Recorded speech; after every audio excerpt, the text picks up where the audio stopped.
جب میں عمرے پہ گئی تو میں حرم شریف میں تھی. وہاں نماز کے بعد نا جنازے اکثر آ جاتے ہیں. ہر نماز کے بعد کوئی کا جنازہ ہوتا ہے. میں سوچی تھی کہ یار کتنے خوش نصیب لوگ ہیں جن کا جنازہ حرم میں پڑھا جاتا ہے اور اتنی بڑی تعداد میں پڑھا جاتا ہے. تو وہ وہاں کے جو لوکل پاکستانی کام کرنے والے ہیں جو وہاں پہ سال ہر سال سے بس رہے ہیں, تو انہوں نے ایک واقعہ مجھ سے شیئر کیا جو بہت ہی دل دہلا دینے والا واقعہ تھا. تو میں آج آپ سے اس لیے شیئر کر رہی ہوں, یہ سب کا ایمان کو تازہ کرنے کے لیے اور اللہ کا خوف پیدا کرنے کے لیے اس طرح کے واقعات ہمیں ضرور سمجھنا اور سننا چاہیے. انہوں نے بیان کیا کہ یہاں کچھ سال پہلے بتایا مجھے کہ ایک شخص کا جنازہ آیا. ابھی حرم میں نہیں رکھا تھا, ابھی حرم کے باہر ہی وہ جنازہ اتارا تاکہ لوگ اکٹھے ہو جائیں, پھر اس کو اکٹھا کر کے اندر لے کے جائیں حرم میں نماز جنازہ کے لیے. اب جب لوگ اکٹھے ہوئے اور اندر جانے کی نیت سے جنازہ اٹھانے لگے تو جنازہ اتنا بھاری ہو گیا کہ اتنی زیادہ تعداد میں بھی لوگ جنازے کو ہلا نہیں پا رہے تھے, اٹھا نہیں پا رہے تھے. تو ماجرا سمجھ ہی نہیں آ رہا تھا کہ یہ کیا ہے. ہر حربہ استعمال کر لیا. تو جنازہ تھا کہ اٹھنے کا نام نہ لیتا تھا. حضرات اندر حرم شریف میں گئے اور وہاں خانہ کعبہ کے جو امام ہیں بتایا کہ یہ مسئلہ ہے کہ جنازہ ہلنے کا نام نہیں لے رہا, ہم اندر لانا چاہتے ہیں نماز جنازہ کے لیے, اور وہ چارپائی اتنی بھاری ہو گئی ہے کہ اتنے لوگ مل کے اٹھانا چاہتے ہیں تو نہیں اٹھا پاتے. انہوں نے فرمایا اس آدمی کا بیک گراؤنڈ کیا ہے, کہ کون ہے, کہاں سے آیا ہے. ان کی فیملی میں سے شاید کسی کو بلایا گیا.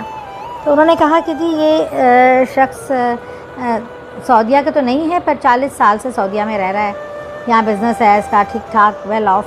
لیکن انہوں نے کہا تو مجھے بتاؤ کہ اس نے کتنے حج اور عمرے کیے.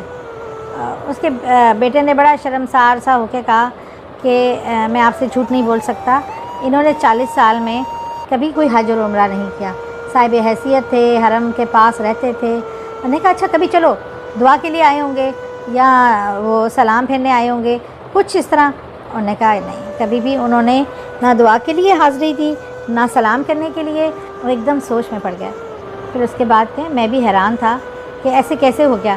اب مجھے سمجھ آیا ہے کہ 40 سال یہاں رہنے کے باوجود جو شخص حرم میں داخل ہی نہ ہویا, نہ کبھی سلام کے لیے, نہ کبھی عمرے کے لیے, نہ کبھی حج کے لیے, نہ کبھی نماز کے لیے, تو یہ کیسے ممکن ہے کہ اللہ مرنے کے بعد اس کے جنازے کو اجازت دے دے اور وہ یہ شرف حاصل کر لے کہ اس کا جنازہ خانہ کعبہ میں پڑھا گیا. انہوں نے فرمایا کہ آپ ایسے کریں کہ اب واپسی کی نیت کے لیے اس کو اٹھائیں اور اس کو لے جائیں یہاں سے واپس, کہ یہاں نہیں اس کے نماز جنازہ ہو سکتی.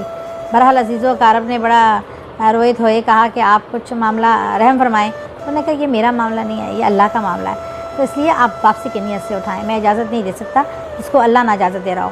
تو پھر وہ جب سب باہر گئے تو انہوں نے کہا کہ ہم نے یہ سب دیکھا اپنی آنکھوں سے کہ انہوں نے باہر کی نیت کی, اٹھایا, جنازہ فوراً اٹھا گیا. تو پھر جنازے کو لے کے وہ لوگ چلے گئے اور انہوں نے کہیں اور دفنایا. تو یہ بڑا لمحہ فکریہ تھا کہ ہم جب زندہ ہوتے ہیں, جب اللہ نے ہمیں توفیق دی ہوتی ہے, تب ہم وہ عمل نہیں کرتے اور ہم چاہتے ہیں مرنے کے بعد ہمارا نام بڑا حاجیوں اور ان میں آئے کہ ہم بڑے کوئی نیک انسان تھے. جو دنیا میں ہم عمل کرتے ہیں, دنیا میں ہم وہ کرتے ہیں, اس کا ہمیں دنیا اور آخرت دونوں میں اس کا سامنا کرنا پڑتا ہے. تو اپنا خیال رکھیے اور کوشش کیجیے کہ اللہ کے بتائے ہوئے راستے پہ چلیں.